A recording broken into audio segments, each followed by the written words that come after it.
কাবা ঘরের 4টা কর্নার আছে, এর মধ্যে একটা কর্নারের নাম হচ্ছে রুকনুল হাজারিল আসওয়াদ, ব্ল্যাক স্টোন কর্নার। এই হাজারুল আসওয়াদের এই কর্নারে একটা পাথর আছে, এই পাথরটাতে চুমু দেওয়ার জন্য লোকজন ধাক্কাধাক্কি করে। আপনারা যারা হজ উমরা গিয়েছেন দেখছেন না, এই হাজারুল আসওয়াদের চুমু দেওয়ার কারণ হচ্ছে এই পাথরে চুমু দিলে যিনি চুমু দেয় তার গুনাহগুলো এই পাথর টেনে নেয়। এই হাজারুল আসওয়াদ পাথর আপনার পক্ষে সাক্ষী দিবে, এটাকে আল্লাহ ঠোঁট দিবে, মুখ দিবে, চোখ দিবে, আর আল্লাহর সামনে দাঁড়িয়ে কিয়ামতের দিন বলবে, আল্লাহ তোমার এই বান্দা তার 2 ঠোঁট দিয়ে আমাকে চুমু দিয়েছিল, এর জান্নাত না দেওয়া পর্যন্ত আমি এই পথকে ছাড়বো না।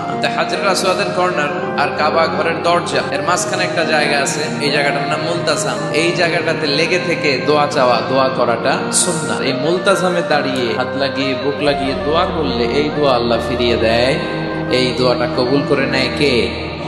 সাহাবারা এটা করতেন। কিন্তু এই মুলতাজামে তো সহজে জায়গা পাওয়া যায় না, লক্ষ লক্ষ হাজী সাহেব মুআতামিরুন উমরাকারীরা ধাক্কাধাক্কি করে ওই জায়গায়। তো এক ইমাম সাহেব সে অনেক ধাক্কাধাক্কি করে যুদ্ধ করে মুলতাজামে হাত লাগানোর সুযোগ পেয়েছে।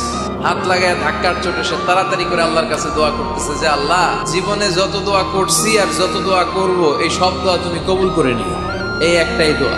He work smart, say smartly কাজ করেছে। ইট ডাজন্ট ওয়ার্ক হার্ড, সে কষ্ট করে ওদিকে ধাক্কাধাক্কির মধ্যে, আল্লাহ আমারে গাড়ি দাও, বাড়ি দাও, নারী দাও, এটা লাগবে ওইটা লাগবে, আমার অসুস্থতা, আমার শাশুড়ি অসুস্থ, আমার আম্মা অসুস্থ, এরে ভালো করো, এরে সম্পদ দাও, এর দারিদ্রতা বিমোচন করো, এত কিছু ওইখানে করার সুযোগ নাই। ওইখানে ধাক্কাধাক্কি, ওখানে যুদ্ধ।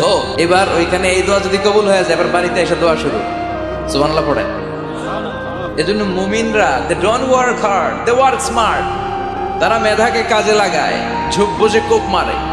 যখন দোয়া করলে কবুল হয় তখন দোয়া করার দরকার আছে না নাই?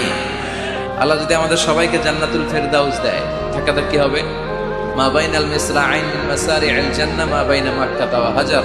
সৌদির মক্কা শহর থেকে বাহরাইনের হাজার শহর যত লম্বা, জান্নাতের এক একটা দরজা ঠিক তত লম্বা। সেই হিসাবে কয়েকশো কোটি মানুষ আমরা এক ধাক্কা জান্নাতে ঢুকবো।